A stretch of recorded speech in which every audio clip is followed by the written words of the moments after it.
और इमरान खान की बहनें नीचे, वो सामने पंडाल में।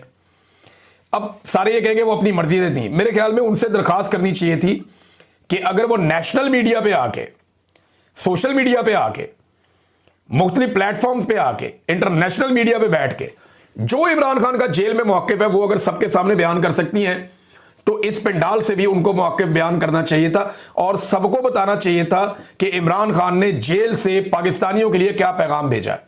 क्या फ़र्क पड़ता है? नहीं, फ़र्क क्या पड़ता है इससे?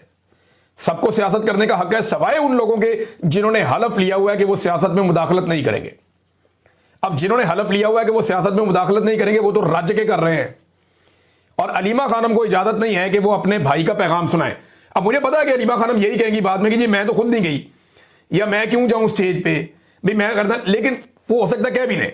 लेकिन मेरे ख्याल में ये ज़रूरी था कि वो अपने भाई का पैगाम देती, उसके अंदर ज़्यादा असर होता और वो बात लोगों तक ज़्यादा पहुंचती। बहरहाल